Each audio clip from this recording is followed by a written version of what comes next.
allowed more people to get better notoriety overall in stats, because before it was based on how many PGR players went at an event. Well, when all of the West Coast was PGR, you had to go to all the sagas to be able to get on those. Yeah. But now it's a lot different. Going into game one here, obviously Sinji, the premier, or one of the premier, apparently a wolf. Yeah, Sinji the wolf. Yeah. All right, there we go. All right, so Jakal the wolf, playing wolf. Sinji is also, again, one of the premier Pac-Man players in the game. Extremely intelligent with the options that he does, and he's so good at like playing the long game, forcing people to get frustrated and making them fall for his traps that much easier. Jakal doesn't really fall for that too much, but we're probably going to be seeing a very long set between these two. And we're definitely seeing the nice neutral play from Sinji, setting up all his traps, and Jakal seeing watch through out for that little trap from Wolf. Yeah, Jakal seeing that. You know, once, twice, 3 times. If you happen to catch him, keep throwing it out there. Oh, that was actually a really good call with that reflect. Now Sinji has to respect him too, but actually just running up and throwing out that grab. Okay. All right, the fire hydrant coming in clutch. She's like, all right, let me get this bill out of here for you real quick. Yeah, and there's new setups in this game. Excuse me? All right, you know what? So, blessed by the godness that is whoever approved that up B, Wolf was able to get that trade comparatively to that back air and actually kill Sinji instead. Yeah. But Sinji going to be able to close the stock out. I'm going to write a letter to the dev team. I'm going to write you a 4-page letter and then close it with a kick. That guy... I appreciate anybody who remembers that reference that I'm referring to, by the way. So I definitely, it went over my head. No Sinji, though. Sinji currently replacing the lead that he was looking at before against Jakal. Jakal was doing a really good job of just kind of boxing him out, getting through his traps. But you see Sinji's, now he's playing the single hit game. It's like, all right, I'm going to run away. I'm going to make you come to me. I'm going to get all these quick trades. These near out of shields is such a good option, and not many characters have good out of shield options like Pac-Man does. And he grabs the bell yet again. Like, Jakal's been doing a good job of utilizing that against him so far. Hasn't gotten anything off of it, but hasn't allowed Sinji to use it either. Yeah. Oh, nice parry. And it seems like Sinji was actually anticipating that time, recognizing he was going to go for it. But now Sinji needs to play around the fire hydrant a little bit more. Just consistently bait Jakal to come and approach. Like so, throwing him back off stage, forcing him to go low. That time, opting to go for the dare that time because of what happened before, not trying to take the stock loss. But regardless, going for the edge guard, getting reversed because of it, and he's going to end up losing it to the down smash. This reversal situation right there. Sinji was up like OD with a trap, and it just all went downhill. Yeah, you know, Jakal will take that every time. Like, he, even regardless of being in a deficit, he was able to reverse those edge guards twice. That worked out for him. That's an easy way to get into somebody's head who wants to play the setup game, too. Okay, drop down there. Oh, I think he was actually anticipating that trampoline to still be there because he saw it in place, so he was trying to utilize it against Sinji, and it went away. Yeah, Sinji's also really keen, so if it just appeared, Sinji would up B just so you don't have a chance to use the trampoline. He could have used it, like, oh my god, this pressure up against the wall, only taking 30%, but that was very good boxing from Sinji there. But now taking 30 to 81% lead. Yeah, that is going to be the very startup of that. The claw. Claw's our master. Claw chooses who will go and who will stay. Well, Sinji's going. He's going far away. That first game, very, very rough for Sinji in terms of mindset, I believe, because when you have the lead like that, and you go off stage not once but twice, and you get reverse edge guarded both times. Yeah, it's not looking pretty. Yeah, that's not something that you ever want to happen. However, Sinji, you know, he's seasoned. He knows how to deal with this type of situation, and probably going to put it in his back pocket, just learn from that going into this next game. Like, all right, maybe commit to holding ledge traps more rather than going off stage. But that could work for Jakal because now he'll recover a little bit more freely. Yeah. So Sinji just like fell into like Jakal's game, it felt like. It was like 1 or 2 brief situations and Sinji lost. Exactly. And you see Sinji actually opting to hold his ground a little bit more with this Galaga, trying to rack up big damage. I think Sinji is going to be a little bit more committed to going in this time. Like, but then again, trying to go in has led him to a 73%, relative 81%, basically unanswered, finally hitting him with that nair. Yeah. And this is looking like basically a light-esque stock.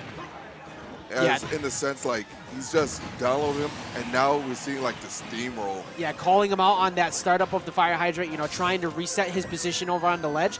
Already knew he was going to be there. That was a very good way to describe it, too. A light-esque stock where he just smothered him. Jakal's known for that, too. Like, he did that with the Sonic before, and he's really shown that he could do it as well with this Wolf, too.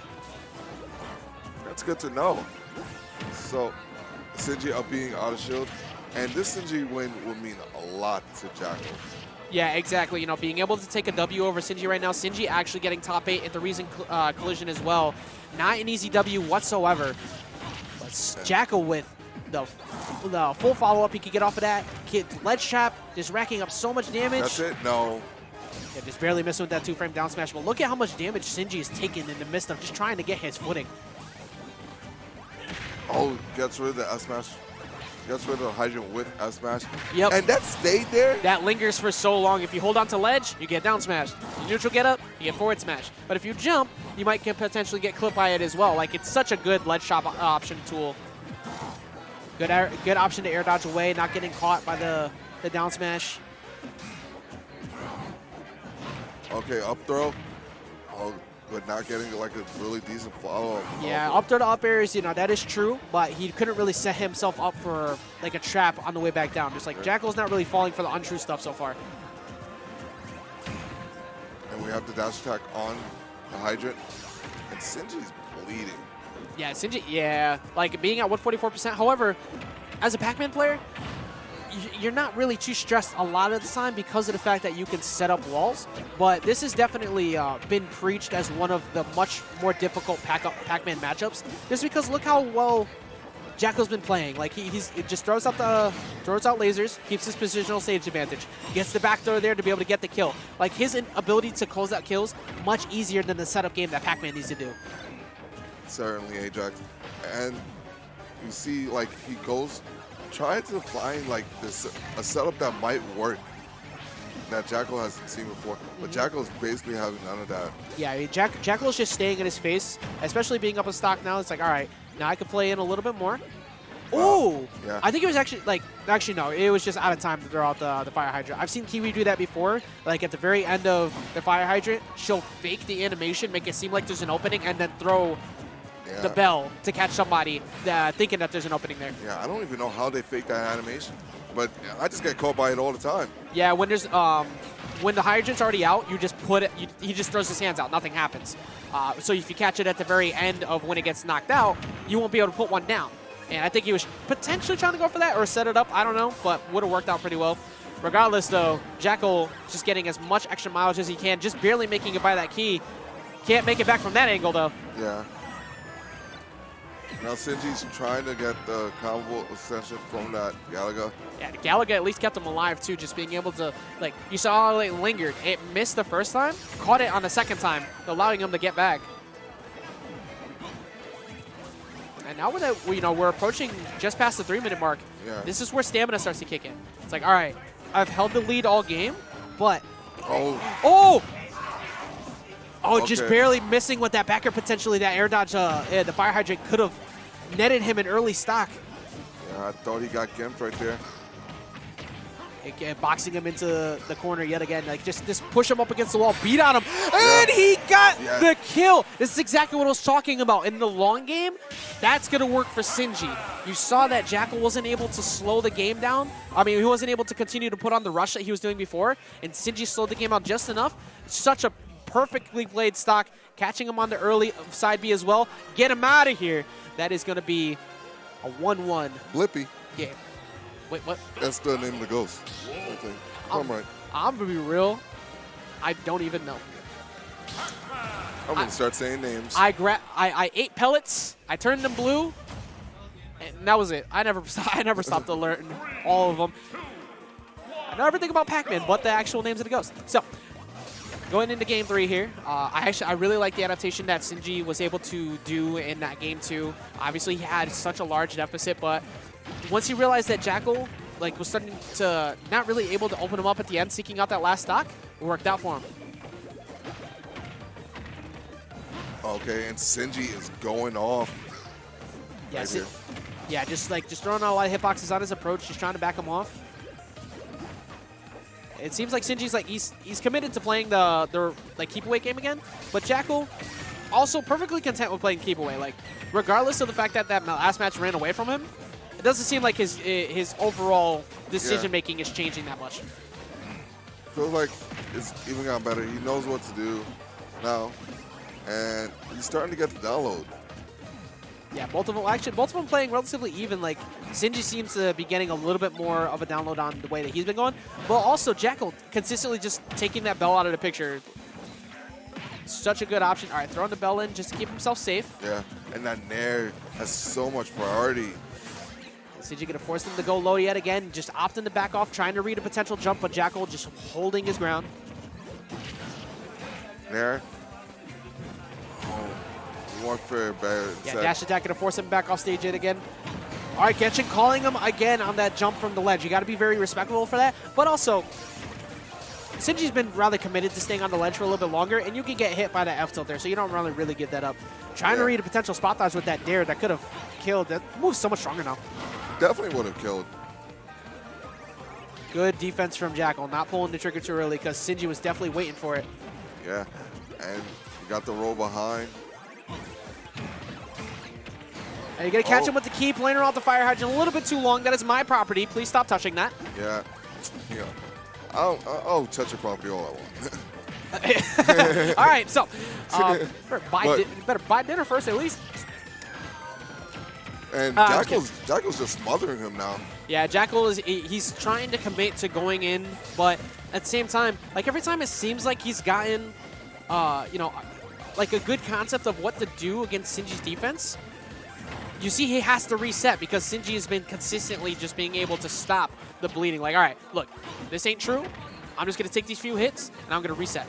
But Jakal trying to put the pressure on yet again at the ledge. Seems like he's starting to get his openings a little bit more. And you see Jakal slowing the game down to his pace. It felt like Sinji wanted a faster pace, which is really, I wouldn't say unusual, but a characteristic of Sinji play. Yeah, well, I mean, Sinji trying to pull out all the stops because this is it's game 3. Whoever wins this gets out of pools. And neither one of them want to go down to this right now. It's a very long set here. Opting to just go for a grab on the punish there. Just throwing out as many back airs as possible. Long stun, but couldn't get a follow-up there. All right, Nair right out of his shield. Yeah, Sinji just hiding behind the protection. Just like, all right, look, I'm just going to stay back here. Good defense again for Sinji, just opting to back off, realizing that he was potentially going to read him going back in. Not going to get hit by the up smash. But the back throw right there. Oh, almost caught it. Yeah, not getting the fair trade where he's looking. And yet again, catching him on a spot dodge when a crab can catch a spot dodge. God bless. All right, you see him trying to charge up. And I think the match is decided. I was going to say by whoever takes this stock right here. I would agree, but at the same time, we saw in the last game that Sinji was committed to just kind of keeping the game a slower pace so he could throw off Jakal. The key's not going to take the victory just yet. Trying to find his way back. Oh, that was a pretty good option. Actually had the call on the back air, but didn't get him with it. Now he's going to be forced into a corner situation yet again. This is huge for Jakal and needs to take as much extra damage while he has him trapped here as he can. Sitting at 161%. Sinji can pretty much backdoor him to get this stock at this point. Oh, that's right. He reflected the hydrant, so ended up working out against him. The back throw's going to take it. Now sitting at 59%. Both of them, again, this is their potential winner's side life. Hanging in balance here. They want to continue to move forward out of pools. Double fair. Sinji starting to go in a little bit more here on this last stock. Oh, and Jakal's going off. And Jakal trying to meet him with his aggression, trying to approach just as much. It's like, all right, look, I see that you're going in. Now Sinji, now that he's got him to go in a bunch, where he's trying to get him to be proactive, now Sinji's opting to play the wait game. Like, all right, let me wait, let me slow it down, try and catch you with this Galaga. I need to even this up as quick as possible. And for Jakal, you know what? Yeah, that's shield poke. Oh. Yeah, because of the fact that he pulled the trigger a little too early, he got hit by it, but still 68 to 94%. What's the get up option? Doesn't get hit by any back airs. Oh, Sinji almost getting caught by that back air, but the Nair's going to keep him safe. Jakal opting to back off. no. And he catches him with the forward smash finally at the ledge. Handshake's going out. Jakal very much happy about that victory. And a 2-1, and I believe that's an upset. And that is the first F smash that he's thrown out. Pretty much all set, too. Like, he backed off and gave him what seemed like a potential opening. Instead, as soon as that he saw he was going to get back up, all right, now I'm going to throw this out.